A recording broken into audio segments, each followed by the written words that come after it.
Hello, Dave here. This mini morsel, learning JavaScript with me. We're looking at the string simple variable type and a couple of methods to use against the string. One is last index of, and the other one is slice. So let's go ahead, big picture it, then we'll come back into the nitty-gritty details. So the code and everything will be available at davecoast.com, and I've created a subdomain here, js.davecoast.com, and here's where the samples are, and we're going to be looking at this one, chapter 4, limit text. This is the one that is using those two methods, or demonstrating those two methods, and everything is based on Larry Ullman's book, Modern JavaScript, Develop and Design. And here's his book right here. It's available on Amazon. Anyway, chose this book to learn how to do JavaScript. Now, we're looking at, and I just brought up, just like looking it up in the manual, the two methods from the W3 schools here. And this one is the last index of, and the next one is the slice method right here. And we can bring both of those up. And once again, learning with me, I'm doing all of the exercises from this book. This is in chapter 4. So any constructive criticism, please bring it on and let me know where I've gone astray, or not even astray, where I can do something a little bit better. Okay, we have our manual of how these methods work. And let's go ahead and zoom in on the syntax here. String.slice, start and end. And we'll go through this multiple more times. There's a couple of examples down here. Same with last index of, string.last index of, a search value, and a starting location. And again, this is working backwards, last index of. Let's go back to our example, and we're going to enter some text. We're going to show the number of characters after it's been sliced, and then we're going to show the limited text on the screen. For example, if I go, here is some text, and click the button, notice it shows us here is some. So what the program is actually doing, it's reading backward with this last index of and finding the last space, chopping off the text there, counting those characters, 1, 2, 3, 4, 5, 6, 7, 8, 9, 10, 11, 12, and displaying it here. Simple program, but once again, a good way, or this is the third program out of the chapter, so you got to start somewhere, and this is introducing two additional methods. Most helpful for me in learning these methods has been the wonderful Java or Mozilla Firefox here. And if you go to Tools, Web Developer, Web Console, notice we have, let's go ahead and clear that out. And I'll refresh that page. See, look at all that detailed information in there. Let's go ahead and go to our local host.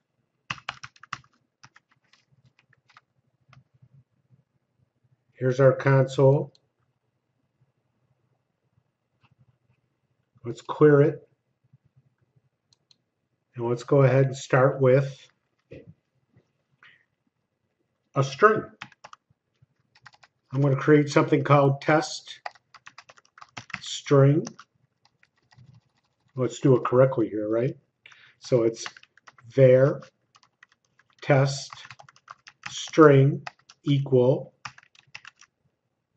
here is some text.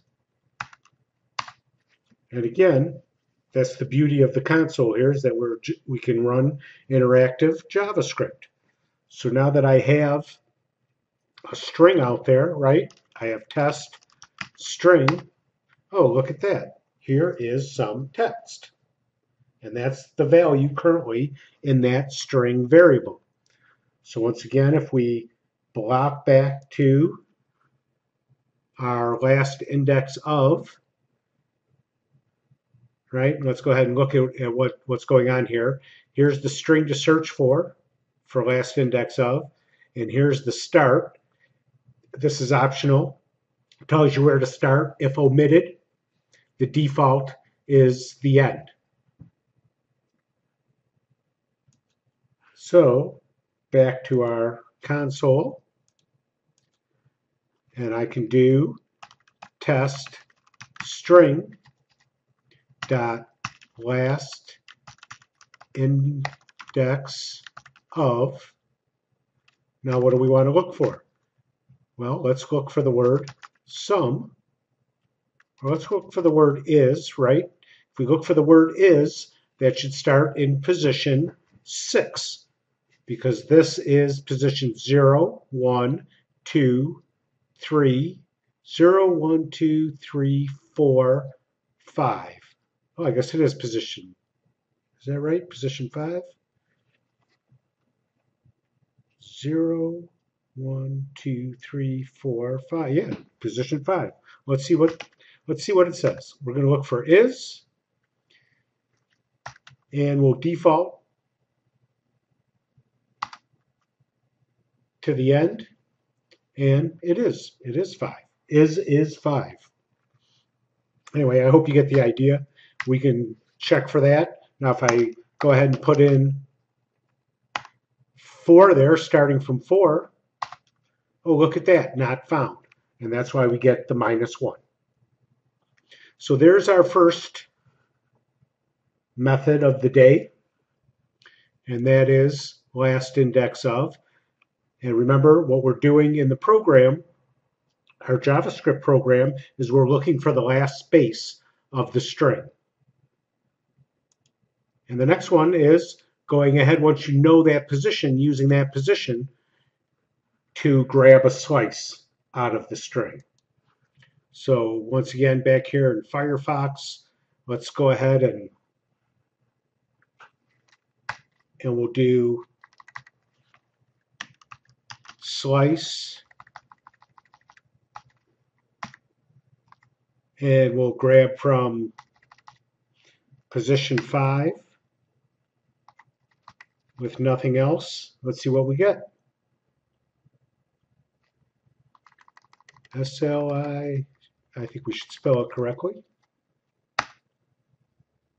Oh, is some test. So it went to is some text. It went to the end of the string. So if I do test string, notice that our values are still there. And right now I have a 5 there, but I could do 0, comma, right? And if that was my last index of, then I would stop at 5, and all I have is the here space. Hope you get the idea. Please use the console to practice and learn and make sure you gotta have a good feel for how these methods work. It can't. Thank you, Firefox, for making that easy for us to work with. And continuing on with Firefox, so now let's go ahead and go to our limit test guy here and take a quick look at him in debugger. So Firebug 1.9.2. Let's reload that. That brings up our JavaScript text here. Come down to the first executable statement. Let's put in our here is some text. Click the button, and let's see what's happening here. Here's the actual code. Come on, baby. There we go. So right now, variable limited text. It's creating that and it's undefined. And you notice over here, here's our variables. So let's go ahead and start walking through. Walk through the first one there. It created that variable. It got the text from the document get element by ID. Remember, the highlighted statement has not been executed yet. So now let's go ahead and do the last index of. And that's a 12. So if we come up here, 1, 2, 3, 4, 5, 6, 7, 8, 9, 10, 11, 12, 13, but it starts at 0, so that is really 12 is where that space is. Continuing on, so now we limit that text and we sliced it.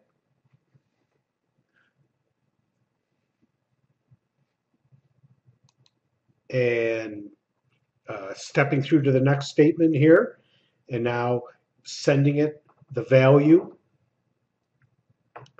back out to the screen, or the number of characters rather. Right, here's the one that we just document.element.getID, the count ID. We just put the 12 out on the screen. Let's continue stepping. And here is sum. So now we just did that, got element by ID, and put that. Here is sum right here in the screen. And we continue on, and now we're done. And that is a simple variable type. Let me bring up the actual code here. This code will be available on davecoast.com. And remember, anything that you can do to help me and yourself learn JavaScript, that's our goal, is to do some very spiffy JavaScript in the future, but we have to get our basics done first. Here's the HTML. I stayed right here in the form area. This is the critical pieces. Here's our elements that we're using. And again, then I just kind of put some titles and a footer. And of course, the script source command at the bottom, right? Because we want the page to load without worrying about the JavaScript. Here's the actual JavaScript code at the bottom, the source equal, and here's that JavaScript code. And once again, see how very small this is, 14 through 28. And again, it's bottom up. So on window.onload, once the window is loaded, we start listening. We have a start listening function here, and it's going to go ahead and get the form data when the button is submitted. And this is how we listen for that button to be pressed. Now, when that happens, we're going to execute this limit sum text function. And that's up here. So you see it's in reverse order, bottom to top. This limit sum text function will get triggered or will get executed when the button is pushed. And it creates a variable called limited text. It creates another variable called text in and assigns it from the form the text in indicator, text in ID. And we see here, here's the text in ID. That's the first box, enter some text. And this is what we just saw going through it in debugger. It creates another variable called last space, does the last index of, starting from the end, looking for a space. So it's going to find the very last space because it starts from the end in the text.